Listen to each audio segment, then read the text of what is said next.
إن الحمد لله نحمده ونستعينه ونستغفره ونعوذ بالله من شرور أنفسنا ومن سيئات أعمالنا من يهده الله فلا مضل له ومن يضلل فلا هادي له وأشهد أن لا إله إلا الله وأشهد أن محمدا عبده ورسوله أما بعد فإن خير الحديث كتاب الله وخير الهدي هدي محمد صلى الله عليه وسلم وشر الأمور محدثاتها وكل محدثة بدعة وكل بدعة ضلالة وكل ضلالة في النار فأعوذ بالله السميع العليم من الشيطان الرجيم بسم الله الرحمن الرحيم يا أيها الذين آمنوا اتقوا الله حق تقاته ولا تموتن إلا وأنتم مسلمون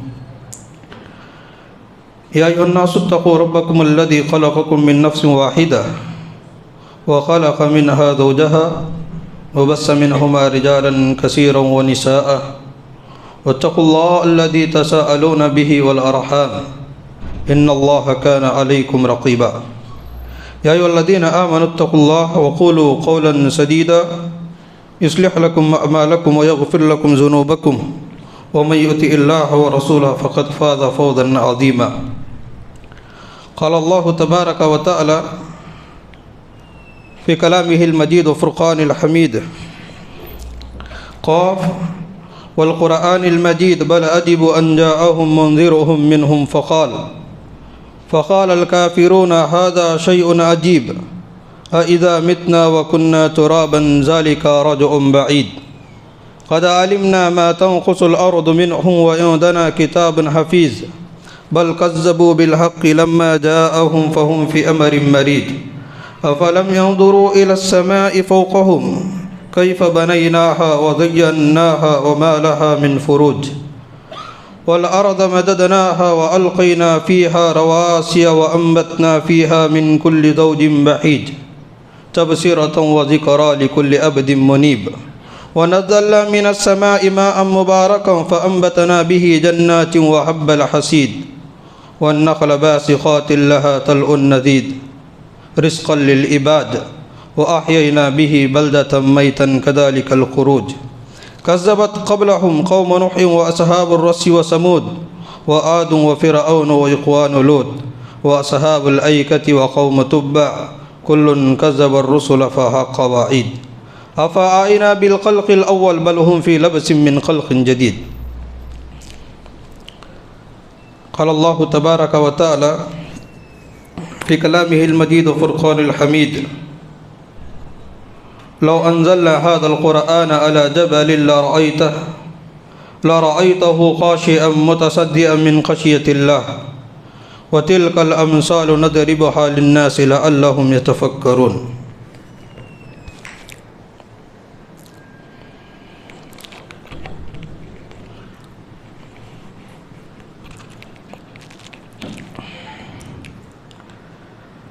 ما اجتمع قوم في بيت من بيوت الله يتدارسونهم إلا نزلت عليهم السكينة وغشيتهم الرحمة وحفتهم الملائكة وذكرهم الله في من عنده.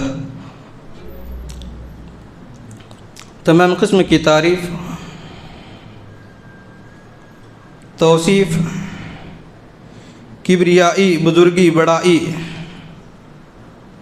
شان و شوکت، عظمت و جلالت اس اللہ رب العالمین کے لیے ہے جو ساری دنیا کا خالق، مالک، پالنہار ہے۔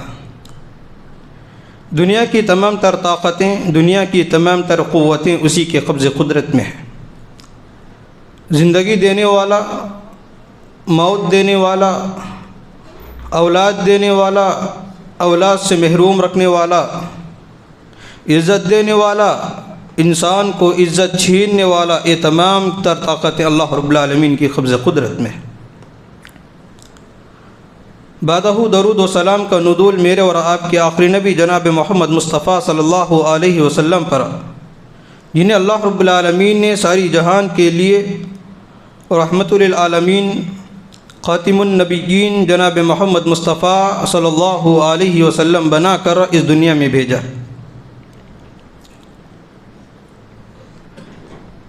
حاضرین کرام، بزرگان دین، نوجوانان اسلام اور میری اسلامی مائیں اور بہنیں، اللہ رب العالمین کا بے انتہا شکر احسان ہے، اللہ رب العالمین کا بڑا فضل و کرم ہے کہ اس نے ہمیں ہماری زندگی میں ہم جیسے گنہگاروں کو، خطا کار بندوں کو معافی مانگنے، گناہوں سے دوری کرنے کے لیے ایک بہت بہترین نیکیوں کا موسم اللہ رب العالمین نے مجھے اور آپ کو اپنی زندگی میں عطا فرمایا۔ یہ اللہ رب العالمین کا بے انتہا شکر احسان ہے۔ میں نے پچھلے جمعہ میں بھی کہا، یہ رمضان کا مہینہ ہمارے گناہ کا معافی کا ذریعہ ہے، ہمارے خطاؤں، ہماری لغزشوں کو دھونے کا ایک بہترین ذریعہ ہے۔ یہ اللہ رب العالمین نے اپنی زندگی میں ہمیں عطا کیا ہے۔ کتنے ایسے لوگ، کتنے ایسے رشتہ دار، کتنے ایسے دوست و احباب، کتنے ایسے گھر والے، خاندان والے جن کی خواہشیں، تمنا، آرزو تھی کہ آئندہ سال اگر اللہ رب العالمین نے مجھے رمضان میں زندہ رکھا تو میں روزوں کا اہتمام کروں گا، حافظ صاحب کے پیچھے کھڑے ہو کر تراویح کا اہتمام کروں گا، مسکینوں غریبوں کو کھانا کھلاؤں گا، قرآن مجید کی تعلیم دوں گا، قرآن مجید سیکھوں گا، قرآن مجید پڑھوں گا۔ لیکن اللہ رب العالمین کے فیصلے آ گئے اور یہ دنیا سے ختم ہو گئے۔ اللہ رب العالمین نے مجھے اور آپ کو اپنی زندگی میں یہ موقع دیا ہے، لہذا اس موقع سے مجھے اور آپ کو زیادہ سے زیادہ فائدہ اٹھانی چاہیے۔ دنیا کے تمام تر معاملات کو بالائے طاق رکھ کر اس موسم سے مجھے اور آپ کو زیادہ سے زیادہ فائدہ اٹھانی چاہیے۔ حاضرین اکرام، پچھلے جمعہ میں نے رمضان کی خصوصیات، یعنی رمضان کے کیا خصوصیات ہوتے ہیں، اس تعلق سے کچھ باتیں میں نے سامنے رکھی۔ رمضان کی بہت ساری خصوصیات ہیں، جنت کے دروازوں کو کھول دیا جانا، جہنم کے دروازوں کو بند کر دیا جانا، سرکش شیاطین کو بند کر دیا جانا، ان کو قید کر دیا جانا، اس طریقے سے جہنم سے لوگوں کو آزادی۔ انہی خصوصیات میں سے ایک خصوصیت یہ بھی ہے کہ اللہ رب العالمین نے اس مقدس مہینے میں قرآن مقدس کو نازل کیا۔ قرآن مجید کو اللہ رب العالمین نے اس مقدس مہینے میں نازل کیا ہے، تو اس سے معلوم ہوا کہ رمضان اور قرآن کا تعلق بہت گہرا ہے، بہت رشتہ گہرا تعلق رکھتا ہے۔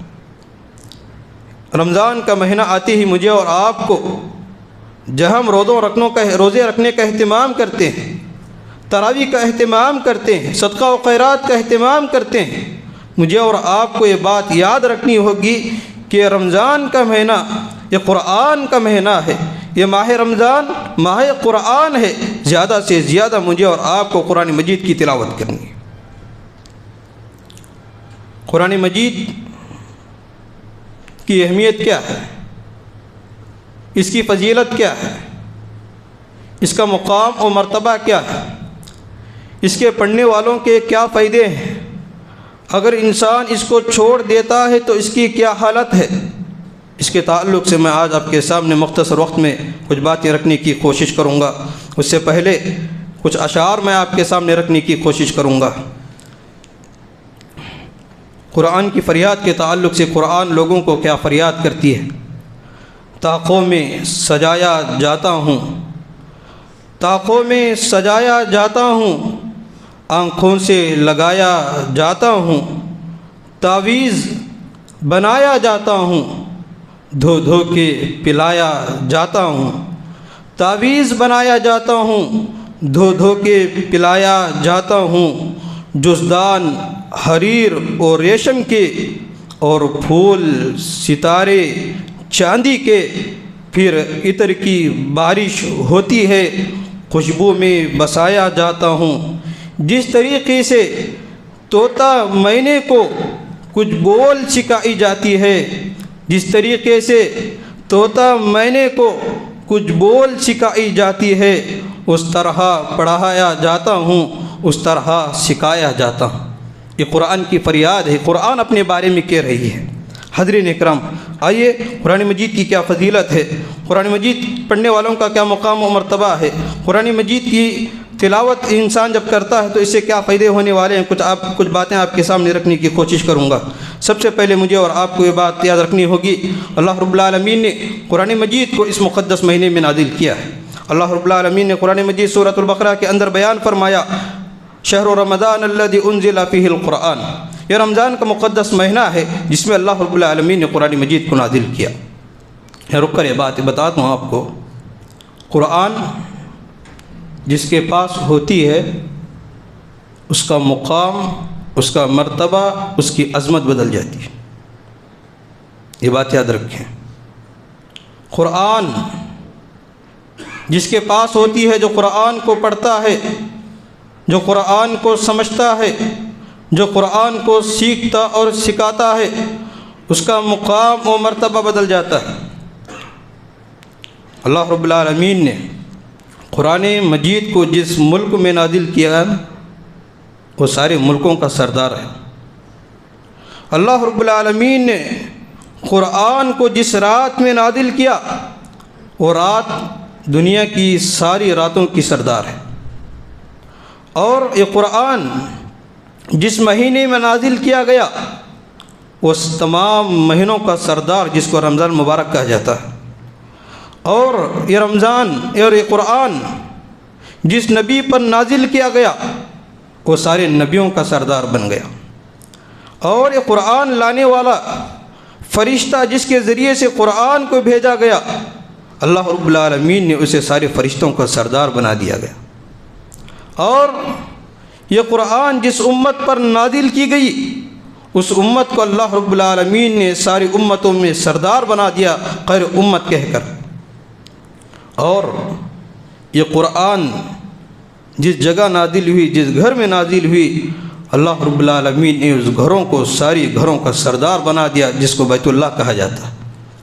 یعنی معلوم ہوا کہ قرآن جس کے پاس ہوتی ہے، یہ قرآن کو جو انسان سیکھتا اور سکھاتا ہے، اس کو پڑھتا ہے، اس کو سمجھتا ہے، اس پر عمل کرتا ہے، اللہ رب العالمین اس کے مقام و مرتبے کو اونچا کر کے رکھ دیں گے۔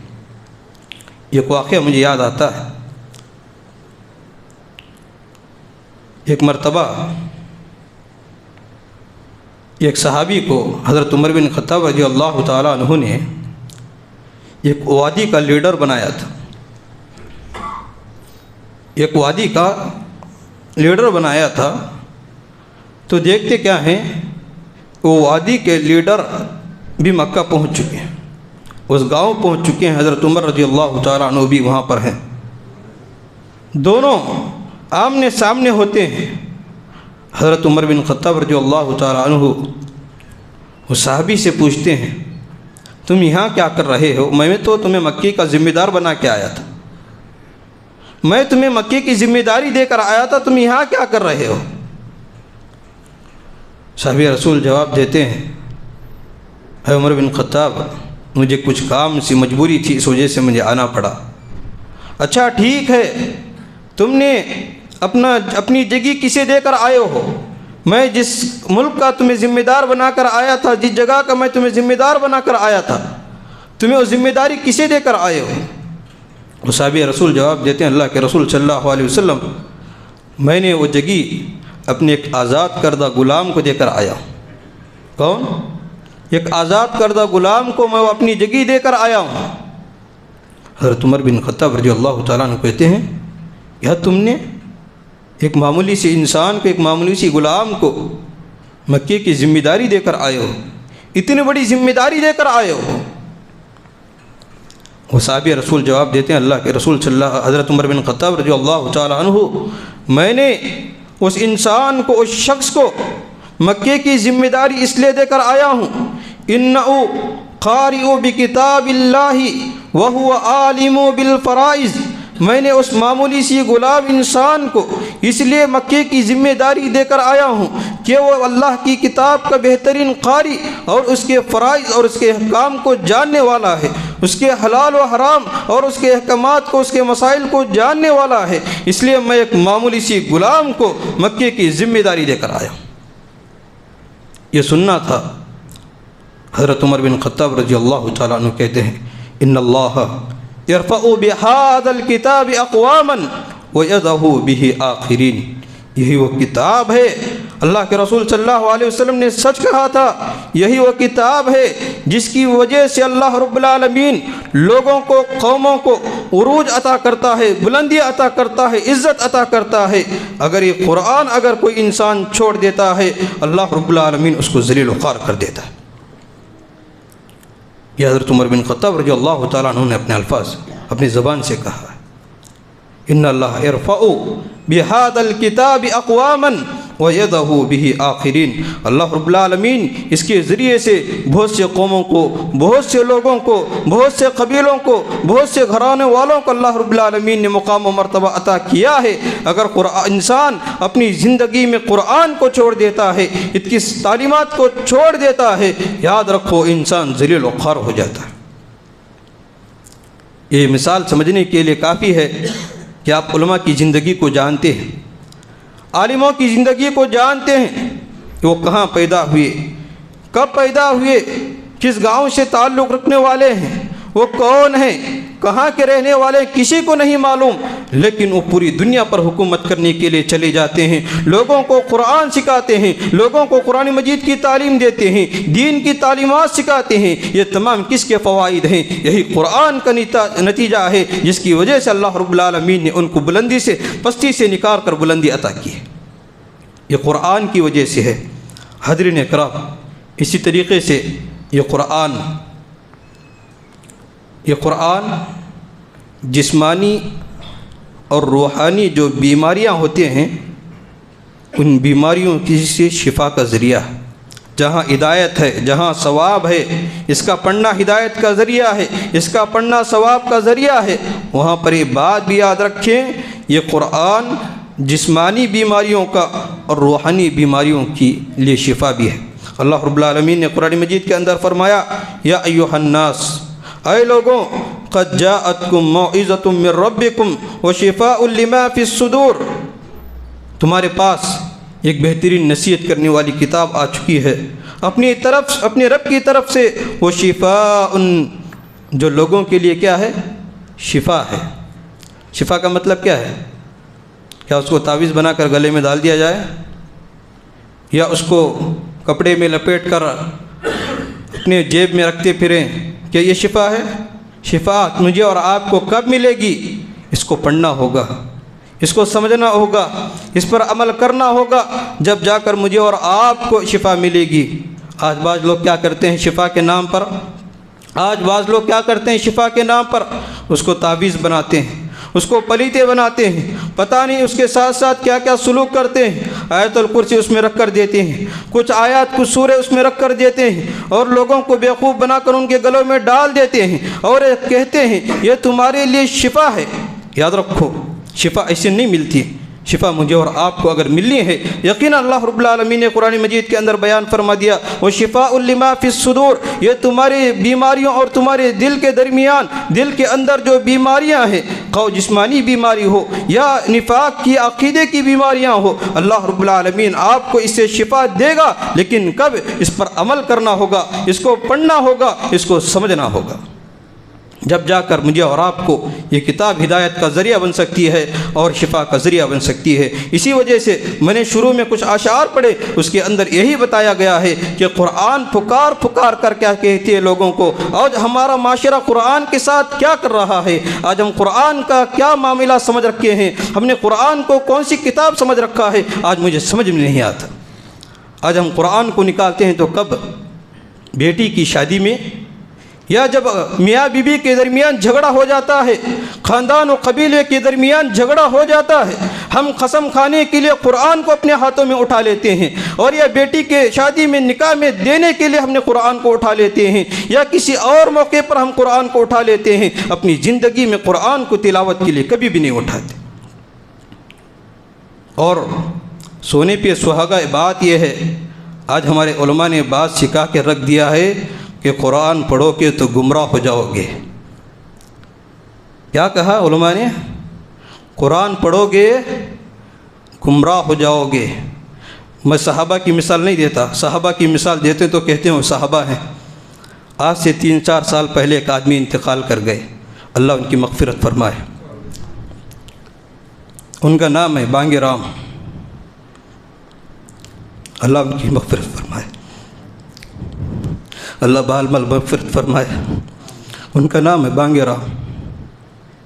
اپنے ساتھی کے ساتھ مسجد میں آئے، یو پی بہار کے تھے، مسجد میں تشریف لائے، عشاء کے بعد درس ہو رہا ہے، امام سورۃ العنکبوت کی تشریح کر رہے ہیں، تشریح کرتے کرتے ایک آیت کے پاس پہنچے، اس میں ایک آیت مکڑی کے بارے میں تھی۔ مکڑی کا جو گھر ہوتا ہے جالی، اس کی حقیقت کو بیان کرتے ہوئے شرک کی حقیقت کو بیان اللہ رب العالمین نے کیا ہے۔ جس طریقے سے مکڑی کا جالا کتنا کمزور ہوتا ہے، اسی طریقے سے شرک کمزور ہوتا ہے۔ وہ مثال دے کر عالم دین سمجھا رہے تھے۔ وہ جو انسان جو بانگ رام تھا، اس نے درس کے درمیان یہ سمجھ گیا یہ آیت میرے تعلق سے نازل ہوئی ہے، یہ آیت میرے بارے میں پڑھ رہے ہیں، یہ آیت مجھے سمجھا رہے ہیں۔ کون ہے؟ بانگ رام، بانگ رام ہے۔ یہ آیت سنتا ہے، سرچنگ کے میدان میں نکل جاتا ہے، تلاش کرتا ہے، تحقیق کرتا ہے، عالموں کے پاس جاتا ہے۔ جب اس کو گھر سے نکال دیا جاتا ہے تو گھر سے نکالنے کے بعد جامعہ دارالسلام عمر آباد جو چنئی کا ادارہ ہے وہاں پر آتا ہے۔ وہاں پر آنے کے بعد پوری مکمل تعلیم حاصل کرتے ہیں۔ اس کے بعد مصر کی یونیورسٹی میں جاتے ہیں، اس کے بعد مدینہ یونیورسٹی میں جاتے ہیں، تعلیم حاصل کرتے ہیں۔ معلوم ہے کہ سعودی حکومت نے ان کے ساتھ کیا کیا۔ سعودی حکومت نے وہاں رہنے کے لیے ہمیشہ کے لیے پرمیشن دے دی۔ کون ہے یہ؟ غیر مسلم ہے۔ کیا اس نے قرآن پڑھا تو گمراہ ہو گیا؟ کیا اس نے قرآن پڑھا تو گمراہ ہو گیا؟ ہم مسلمان کہتے ہیں، ہمارے علماء کہتے ہیں کہ تم قرآن پڑھو گے تو تم گمراہ ہو جاؤ گے۔ یہ غیر جب مسجد میں قرآن کی آیت کو سنتا ہے، اللہ رب العالمین اسے باغ رام سے نکال کر ڈاکٹر ضیاء الرحمن اعظمی بنا دیتا ہے۔ ڈاکٹر بنا دیا اللہ رب العالمین نے اسلامی شریعت کا۔ معلوم ہے کہ اپنی زندگی میں انہوں نے کتنا بڑا کام کیا۔ انہوں نے اپنی زندگی میں ایک کام کیا، ایک حدیث کی ایک کتاب لکھی جس کا نام ہے الجامع الصحیح الکامل۔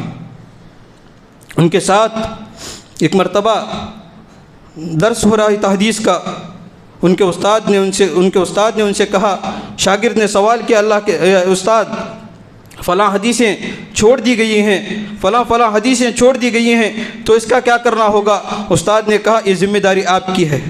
استاد نے کہا یہ ذمہ داری آپ کی ہے، یہ جتنے حدیثیں چوک چکے ہیں ان تمام کو جمع کرنے کی ذمہ داری آپ کی ہے۔ انہوں نے اس بات کو اتنا سیریس لے لیا، انہوں نے مدینہ یونیورسٹی میں پڑھنے کے بعد موت کے قریب، اپنے زندگی کے آخری چند لمحات کے قریب انہوں نے ایک کتاب لکھی، اس کتاب کا نام ہے الجامع الصحیح الکامل، اور اس وقت یوم عرفہ کے دن 3 سال پہلے ان کا انتقال ہو گیا۔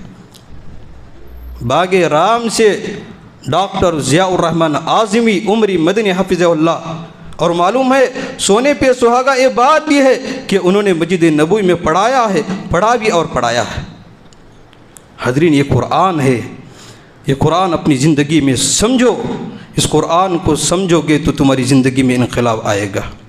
وَلَقَدْ يَسَّرْنَا الْقُرْآنَ لِلذِّكْرِ فَهَلْ مِن مُدَّكِّرٍ، ہم نے قرآن کو آسان کر دیا ان لوگوں کے لیے جو سمجھنا چاہتے ہیں۔ قرآن کے الفاظ ہیں وَلَقَدْ يَسَّرْنَا الْقُرْآنَ لِلذِّكْرِ فَهَلْ مِن مُدَّكِّرٍ، آسان ہے قرآن۔ کیا کہتے ہیں معلوم ہے؟ 18 علوم ہونا، 20 علوم ہونا، اتنا ایجوکیشن ہونا، اتنا ایجوکیشن ہونا۔ بتاؤ غیر مسلم کے پاس کون سا ایجوکیشن تھا؟ وہ ایک انسان جب باغ رام مسجد میں آیا تو اسے کچھ نہیں معلوم، ایک آیت نے، پوری قرآن نے ایک آیت نے اس کی زندگی بدلا کے رکھ دیا۔ یہ تمام ان کے بارے میں بہت سارے علماء نے بہت ساری کتابیں لکھی، بہت سارے نام الگ الگ طریقے سے رکھے۔ حاضرین بتانے کا کیا مقصد ہے؟ قرآن سمجھو گے زندگیاں بدلے گی، قرآن کو پڑھو گے تو زندگیوں میں نکھار آئے گا۔ حضرت عمر بن خطاب رضی اللہ تعالیٰ عنہ کی مثال لیں، تلوار نکالے، ننگی تلوار لے کر نکلے ہیں۔ پوچھا صحابی نعیم بن عبداللہ، پوچھتے ہیں، کیا پوچھتے ہیں؟ اے عمر کہاں کا ارادہ ہے؟ کہاں جا رہے ہو؟ تلوار نکالے، ننگی تلوار ہے، ہاتھ میں جوش کے ساتھ ہیں، کہاں جا رہے ہو؟ کہا کہ محمد کو آج مار کے رکھ دوں گا، قتل کر کے رکھ دوں گا صلی اللہ علیہ وسلم۔ اسلام سے دشمنی، رسول سے دشمنی تھی۔ حضرت عمر بن خطاب اپنے ہاتھ میں تلوار لیے رسول کو مارنے کے لیے جا رہے ہیں۔ نعیم بن عبداللہ پوچھتے ہیں کہاں جا رہے ہو؟ جوش کے ساتھ کہا کہ میں اللہ کے رسول کو قتل کرنے کے لیے جا رہا ہوں۔ کہا اللہ کے رسول کو قتل کرنے کے لیے جا رہے ہو؟ اس سے پہلے جاؤ اپنی گھر کی خبر لو، اپنے گھر والوں کو دیکھو کہ کیا حال ہے۔ ان کی بہن اور بہنوی، بہان اور بہنی دونوں مسلمان ہو چکے ہیں، قرآن مجید کی تلاوت کر رہے ہیں۔ جیسے گھر کے پاس پہنچتے ہیں، حضرت عمر بن خطاب کی آواز کو سن کر قرآن کو چھپا دیتے ہیں، قرآن کے پڑھانے والے کو چھپا دیتے ہیں، دروازہ کھولتے ہیں۔ حضرت عمر بن خطاب رضی اللہ تعالیٰ عنہ گھر میں داخل ہوتے ہیں، اور گھر میں داخل ہونے کے بعد اپنی بہن اور بہنوئی کو دونوں پکڑتے ہیں، دونوں کو پکڑ کر خوب مارتے ہیں۔ حدیث میں آتا ہے کہ لہو لہان ہو جاتے ہیں، ان کے جسم سے خون بہنے لگتا ہے۔ اتنا مارتے ہیں، لہو لہان ہو جاتے ہیں۔ یہ پوچھتے ہیں تمہیں کون سی چیز ہے جو مار کھانے پر مجبور کرتی ہے لیکن اپنی دین سے بے دین کرنے کے لیے پر مجبور نہیں کرتی؟ مجھے وہ کتاب لاؤ، وہ قرآن لاؤ۔ بہن کہتی ہے کہ تم ناپاک ہو، جاؤ تم غسل کر کے آؤ۔ عمر بن خطاب رضی اللہ تعالیٰ عنہ جاتے ہیں، غسل کر کے آتے ہیں، قرآن دیا جاتا ہے، قرآن دی جاتی ہے۔ سورہ طٰہٰ کی کچھ آیتیں پڑھتے ہیں، سورہ طٰہٰ کی کچھ آیتیں پڑھتے ہیں۔ آیتیں پڑھنے کے بعد سیدھا اپنی تلوار اپنی میام میں رکھ لیتے ہیں، میام میں رکھ لے سیدھا پیارے نبی علیہ السلام کے پاس جاتے ہیں۔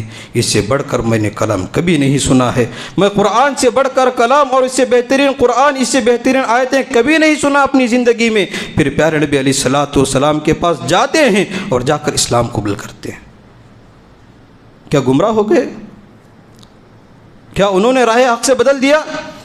قرآن سمجھ کر پڑھو گے، یقیناً میری اور آپ کی زندگی میں انقلاب آئے گا۔ ایک مرتبہ حضرت عبداللہ بن مسعود رضی اللہ تعالیٰ عنہ بیٹھے ہوئے تھے، پیارے نبی علیہ السلام نے ان کے کیا کہا، اے عبداللہ بن مسعود مجھے قرآن پڑھ کر سنائیں۔ کون؟ اللہ کے رسول بول رہے ہیں، اے عبداللہ بن مسعود مجھے قرآن پڑھ کر سنائیں۔ عبداللہ بن مسعود کہتے ہیں، اللہ کے رسول قرآن آپ پر نازل ہوئی، قرآن میں پڑھ کر سناؤں؟ عبداللہ بن مسعود کیا کہتے ہیں، اللہ کے رسول اللہ رب العالمین نے قرآن آپ پر نازل کیا ہے، قرآن میں پڑھ کر سناؤں؟ اللہ کے رسول صلی اللہ علیہ وسلم نے کہا، اے عبداللہ بن مسعود کبھی کبھار مجھے قرآن سننا بھی اچھا لگتا ہے، مجھے قرآن سننا بھی اچھا لگتا ہے، اس لیے مجھے آپ قرآن پڑھ کر سناؤ۔ تو چنانچہ عبداللہ بن مسعود رضی اللہ تعالیٰ عنہ قرآن مجید شروع کرتے ہیں۔ قرآن مجید جب پڑھتے ہیں تو سورۃ النساء کی آیت پر پہنچتے ہیں۔ کون سی آیت؟ فَكَيْفَ إِذَا جِئْنَا مِن كُلِّ بِشَهِيدٍ وَإِذَا جِئْنَا بِكَ هَؤُلَاءِ شَهِيدٌ۔ کل قیامت کے دن ہر امت کے امام کو، انبیاء کو لایا جائے گا، تو اس وقت اس کی نبی کی کیا حالت ہوگی؟ جب اس آیت پر پہنچتے ہیں، اللہ کے رسول صلی اللہ علیہ وسلم حضرت ابن مسعود رضی اللہ تعالیٰ عنہ حضرت اللہ کے رسول صلی اللہ علیہ وسلم کو دیکھ رہے ہیں کہ اللہ کے رسول صلی اللہ علیہ وسلم کے آنکھوں سے پانی ٹپک رہا ہے۔ عبداللہ بن مسعود رضی اللہ تعالیٰ عنہ کہتے ہیں کہ میں نے دیکھا کہ رسول صلی اللہ علیہ وسلم کو کہ ان کے آنکھوں سے آنٹوں سپک رہے ہیں، پانی نکل رہا ہے۔ وہ نبی ہے جو قرآن پڑھتا ہے تو اس کی دلوں میں خوف پیدا ہوتا ہے، آخرت کی یاد آتی ہے۔ آج ہم قرآن پڑھتے ہیں تو ہماری توندیں موٹی ہونے لگتی ہیں، ہمارے جسم موٹے ہونے لگتے ہیں، ہماری دکانیں پھیلنے لگتی ہیں۔ حاضرین کرام، میں نے اور آپ قرآن کو چھوڑا، آج ہم ذلیل و خوار ہو چکے ہیں۔ آج مسلمانوں نے قرآن سے اپنے رشتے کو ختم کر دیا ہے، اس لیے مسلمانوں پر مصیبت کے پہاڑ ٹوٹ رہے ہیں۔ قرآن یہ ایسی کتاب ہے کہ اللہ رب العالمین اگر کسی کی زندگی میں انقلاب کا ذریعہ بنانا چاہتا ہے، یقینا اللہ رب العالمین اس کی زندگی میں تبدیلیاں لا کر رکھتا ہے۔ اللہ رب العالمین نے قرآن مجید کے اندر کیا کہا، وَلَوْ أَنزَلْنَا هَذَا الْقُرْآنَ عَلَى جَبَلٍ لَرَأَيْتَهُ خَاشِعًا مُتَصَدِّعًا مِنْ خَشْيَةِ اللَّهِ۔ اگر ہم اس قرآن کو پہاڑ پر نازل کرتے تو اللہ رب العالمین کی ڈر کی وجہ سے یہ پہاڑ ریزہ ریزہ ہو جاتا۔ اللہ رب العالمین کا فرمان ہے، لو انزلنا هذا القرآن على جبل لرأيت خاشعا متصدعا من خشية الله وتلك الامثال نضربها للناس لعلهم يتفكرون۔ اور یہ ایگزامپلس، یہ مثالیں ہم ایسے لوگوں کو سناتے ہیں، ایسے لوگوں کو دیتے ہیں، لعلکم یتفکرون، تاکہ ان آیتوں پر غور و فکر کریں۔ یہ قرآن، اس کو تھامیں، اس کو سینے سے لگائیں، اس کو پڑھنے والے بن جائیں۔ اللہ رب العالمین ذلیل رشوت سے نکال کر آپ کو ایک بلند مقام عطا کرے گا۔ اگر قرآن کو چھوڑو گے نہ دنیا میں ذلیل عزت پاؤ گے نہ آخرت میں عزت پاؤ گے۔ اللہ رب العالمین نے قرآن مجید کے ایک دوسرے مقام پر فرمایا وَمَنْ أَعْرَضَ عَنْ ذِكْرِي فَإِنَّ لَهُ مَعِيشَةً ضَنْكًا وَنَحْشُرُهُ يَوْمَ الْقِيَامَةِ أَعْمَىٰ۔ اگر کوئی انسان اس دنیا میں رہتے ہوئے میرے ذکر سے اعراض کرتا ہے، بعض علماء نے یہاں کہا ہے ذکر سے مراد قرآن مجید ہے یا وہ ہر چیز ہے جو اللہ رب العالمین کو یاد کرنے کا ذریعہ بنتی ہے۔ اگر کوئی انسان اللہ رب العالمین کے ذکر سے اعراض کرتا ہے، قرآن مجید پڑھنے سے اللہ رب العالمین کو یاد کرنے سے ذکر کرتا ہے، وَمَنْ أَعْرَضَ عَنْ ذِكْرِي فَإِنَّ لَهُ مَعِيشَةً ضَنْكًا، اللہ رب العالمین اس کی دنیا کی زندگی کو ٹیٹ اور فٹ کر کے رکھ دے گا۔ کیا آج ہماری زندگیاں ٹیٹ نہیں ہے؟ کہ آج ہماری زندگیاں مصیبتوں پریشانی میں نہیں ہے؟ وَمَنْ أَعْرَضَ عَنْ ذِكْرِي فَإِنَّ لَهُ مَعِيشَةً ضَنْكًا، دنیا کی عذاب ہے کہ تمہاری زندگی ٹائٹ اور فٹ کر کے رکھ دے گا، تم کماؤ گے لیکن تمہارے کھانے میں برکت نہیں ہوگی۔ وَمَنْ أَعْرَضَ عَنْ ذِكْرِي فَإِنَّ لَهُ مَعِيشَةً ضَنْكًا وَنَحْشُرُهُ يَوْمَ الْقِيَامَةِ أَعْمَىٰ، اور دوسرا آخرت میں یہ سزا ہوگی کہ ہم اس انسان کو اندھا بنا کر اٹھائیں گے۔ وہ دنیا میں دیکھتا تھا، آخرت میں دیکھنے والا نہیں ہوگا۔ پوچھے گا اللہ رب العالمین سے اے اللہ تو دنیا میں مجھے دو آنکھ دی تھی، میں دیکھا کرتا تھا، آج میری آنکھیں کہاں گئی؟ اللہ رب العالمین کہتا ہے تو نے دنیا میں میری آیتوں کو جھٹلایا، آج میں نے تجھے جھٹلایا۔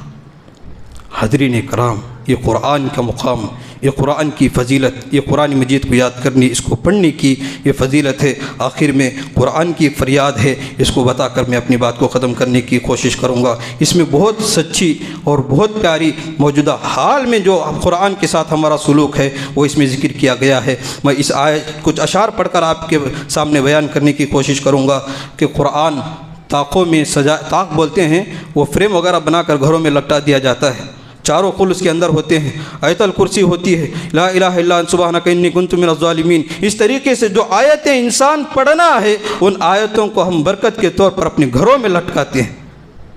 یاد رکھو یہ لٹکانے والی کتاب نہیں ہے، گھروں میں لٹکانے والی کتاب نہیں، یہ پڑھنے والی کتاب ہے۔ یہ کتاب ہدایت ہے، یہ کتاب فرقان ہے، حق و باطل کے درمیان فرق کرنے والی چیز ہے، رحمت کا ذریعہ ہے۔ تم اس کو پڑھو گے اللہ رب العالمین تمہارے اوپر رحم کرے گا، تمہیں ہدایت نصیب کرے گا، تمہاری بیماریوں سے دور کرے گا۔ ایک مرتبہ صحابہ کا گزر ایک ایسے گاؤں سے ہوا جب انہیں بھوک لگ رہی تھی تو لوگوں نے ان کی مہمان نوازی نہیں کی، بیٹھے ہوئے ٹھکے ماندے بیٹھے ہوئے ہیں۔ بھاگے بھاگے ایک شخص آیا، کہا ہمارے بادشاہ کو بچھو نے کاٹ لیا ہے، کہا ہمارے بادشاہ کو بچھو نے کاٹ لیا ہے، ہم نے بہت کچھ علاج کیے، علاج نہیں ہو رہا ہے، لہذا اگر تم میں سے کوئی اس کا علاج جانتا ہے تو جائیں، صحابہ ہمارا جو لیڈر ہے، ہمارا جو قوم کا مالک آقا ہے، اس کو شفا دیں، اس کی بیماری کو دور کریں۔ وہ صحابیوں میں سے ایک صحابی جاتے ہیں وہ انسان کے پاس، اور دوسرے صحابی کہتے ہیں مت جاؤ، غصے میں تھے مت جاؤ کیونکہ ایسی قوم ہے، ہم اجنبی ہیں، انہوں نے ہماری مہمان نوازی نہیں کی۔ دیکھیں انسان ہیں کیا کہہ رہے ہیں، مت جاؤ، یہ ایسی قوم ہے جنہوں نے ہماری مہمان نوازی نہیں کی۔ لیکن صحابی رسول دیکھے کہ مجھے معلوم ہے طریقہ، میں جاؤں گا، میں علاج کروں گا۔ جاتے ہیں، جانے کے بعد کیا دیکھتے ہیں کہ سورہ فاتحہ پڑھ کر ان پر دم کرتے ہیں، وہ بیماری شفایاب ہو جاتی ہے، بیماری وہ زہر بچھو کا ختم ہو جاتا ہے۔ قرآن نے انہوں نے پڑھا، اس کو سمجھا، اللہ کی ذات پر توکل رکھا، اللہ رب العالمین نے انہیں بیماری سے شفا دی۔ قرآن یہ سفارش ہے، اللہ رب العالمین تمہارے دلوں سے شفا، تمہاری بیماریاں جو ہیں، جسمانی بیماری ہو یا کفر کی بیماری، اعتقاد کی بیماری، عقیدے کے اندر بگاڑ کی جو بیماریاں ہیں، اللہ رب العالمین ان تمام بیماریوں کو تمہاری دور کرے گا، لیکن شرط یہ ہے کہ اس کو پڑھنے کے طریقے سے پڑھا جائے۔ طاقوں میں سجایا جاتا ہوں، آنکھوں سے لگایا جاتا ہوں۔ قرآن کی محبت میں ہم کیا کرتے ہیں؟ آنکھوں سے لگاتے ہیں، آنکھوں سے لگاتے ہیں۔ کیا یہ قرآن آنکھوں کو لگانے والی کتاب ہے؟ یہ پڑھنے والی کتاب ہے، ہدایت والی کتاب ہے۔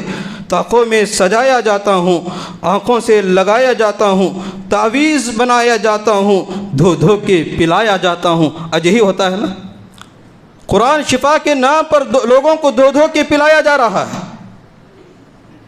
اور اسی طریقے سے جزدان حریر اور ریشم کے پھول، ستارے چاندی کے، پھر عطر کی بارش ہوتی ہے، خوشبو میں بسایا جاتا ہوں۔